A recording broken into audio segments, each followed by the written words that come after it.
वो अरबों रुपए लेके लंदन चले गए हुए हैं, किसी ने पूछा? यहां पे कोई सियासतदान जो है छोटा मोटा हाथ मार दे खुदा न खास्ता, उसके इश्तिहार लग जाते हैं, उसके गिरेबान के ऊपर इलेक्शन पे लोगों के हाथ पड़ते हैं और लोगों को कहा जाता है कि पता नहीं हम कितनी तनख्वाह लेते हैं, कितनी हमें फैसिलिटी लेते हैं। यहां तो रिटायरमेंट के बाद 90% पेंशन मिलती है, 90% पेंशन मिलती है उसके बाद, रिटायरमेंट के बाद जो सैलरी जो होती है उसकी 90%, और 4-5 जो है। Order in the house please. Rana साहब, order in the house please.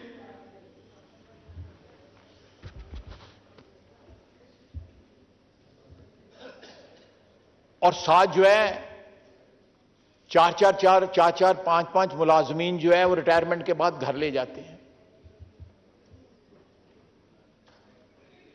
Rest houses इस्तेमाल करते हैं। हम खुदा न खास्ता एमएनए न रहे, हमें पार्लियामेंट लॉजेस में ना कोई घुसने दे। इफेक्ट है जहां हम 5-5, 10-10, 15-15, 20-20 साल से रह रहे हैं, वो तमाम तर स्टाफ जो है, गनमैन भी साथ है, गाड़ियां भी हैं, रेस्ट हाउसेस भी हैं, पीए भी है, टेलीफोन भी है, ये सारा कोई मुफ्त है।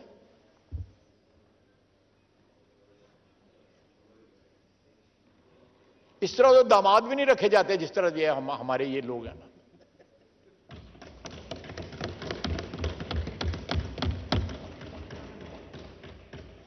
मैंने आपको एग्जांपल दिया है कि पॉवर्टी एलिविएशन बोर्ड के जो चीफ, इस वक्त एक्टिंग चीफ एग्जीक्यूटिव हैं, सीईओ वहां पे, उसकी तनख्वाह जो है 27-28 लाख की, और जो जगह खाली है वहां पे जो पहले शख्स था वो 35 लाख रुपए तनख्वाह।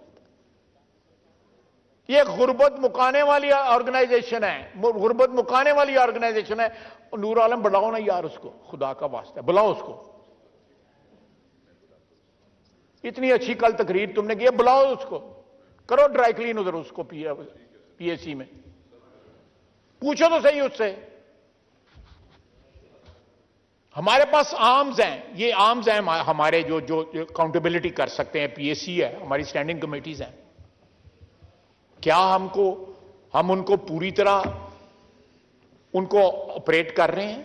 उनकी जो इस्तेदाद है उस इस्तेदाद से, अब देखें मैंने गवाही ले ली है वजीर तालीम की कि हमारे वाइस चांसलर जो है वो बिलियंस का उनके बजट हैं।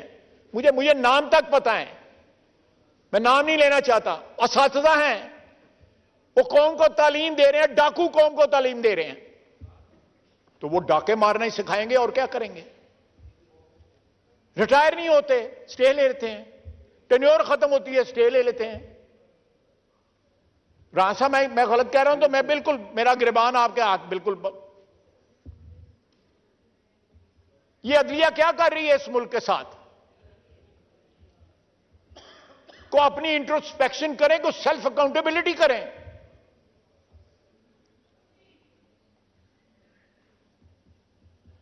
जनाबे वाला,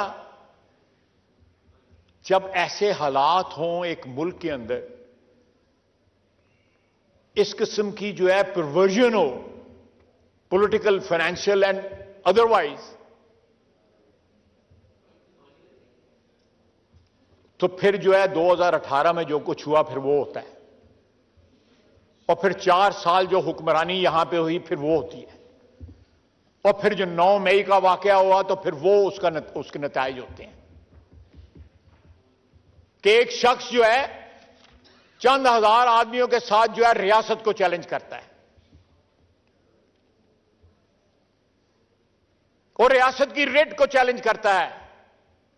वो कोई सियासी लड़ाई नहीं लड़ रहा, वो फ्रॉम विदिन जो है अटैक कर रहा है रियासत को। बगावत 9 मई को हुई यहां पे। कभी हमारी 75 साल तारीख में बड़ी बड़ी ट्रेजेडीज हुई, कभी किसी ने रियासत को चैलेंज किया? किसी ने रियासत को चैलेंज नहीं किया।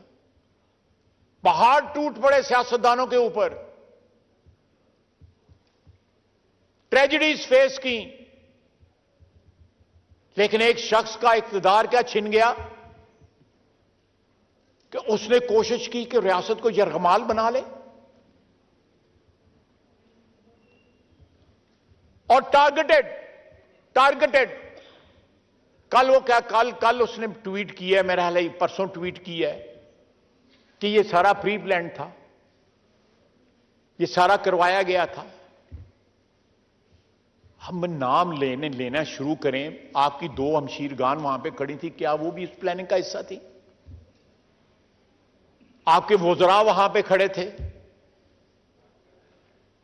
कोर कमांडर हाउस के बाद, आपके वज़रा, आपके एमएनए जो है लीड कर रहे थे, जो मियां वाली में अटैक हुआ, जहां जीएचक्यू पे जो अटैक हुआ वहां पे आपके वज़रा लीड कर रहे थे। वो जो कहता था अल्लाह को जान देनी है, वो लीड कर रहा था।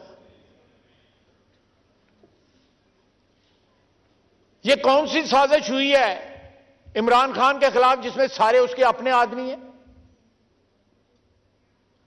एक भी करैक्टर नहीं है, एक भी करैक्टर नहीं है सारी 9 मई के जो वारदात है उसके अंदर।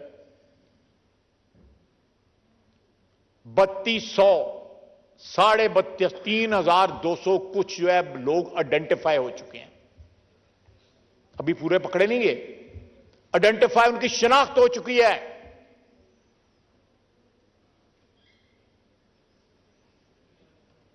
वो शेर खान की तो तौहीन जो है उसकी तो हिंदुस्तान ने भी इज्जत के साथ जो है उसको इज्जत की उसकी, वो भी उसकी बहादुरी की दास्तानें बयान करते हैं, और आपने उसका स्टैच्यू जो है आप उसकी यादगार को मिसमार कर दिया, उसकी यादगार की तौहीन की।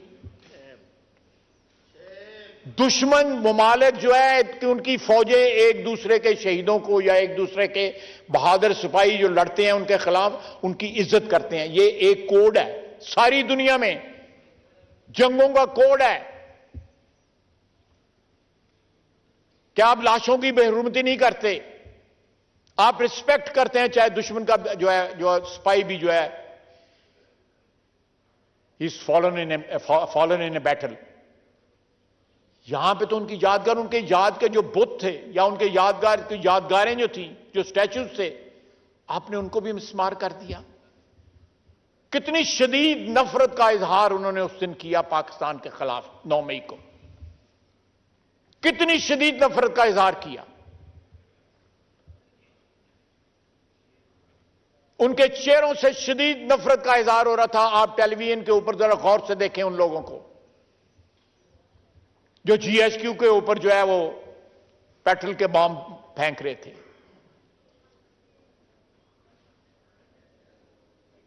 या जो वहां पे गालियां दे रहे थे कोर कमांडर हाउस के बाहर। आपके असासे, आपके दफाई असासों को अटैक किया गया। वो असासे किसी की मलकियत नहीं, वो कौम की मलकियत है। वो आपकी, मेरी, इनकी 22 करोड़ अवाम की हिफाजत के लिए वो असासे बनाए हुए, अपना खून पसीने के कुर्बान करके, उसको निचोड़ के, उसकी कॉस्ट के ऊपर वो असासे बनाए गए जिनको जलाने वो गए थे मियां वाली बेस, एयर बेस के ऊपर। ये कौन लोग थे? ये पाकिस्तानी नहीं हो सकते। जो 75 साल में हमारा अजली दुश्मन जो है, जो सोच भी नहीं सकता था कि वो ये अचीव करेगा, हमारे अंदरून जो दुश्मन बैठा हुआ था, जिसको हमने खुद जो है उस शाम को दूध पिला के पाला गया, और उसने 9 मई को डसा, इस कौम को डसा। जनाबे वाला, आप देखें कि क्या हुआ 9 मई को।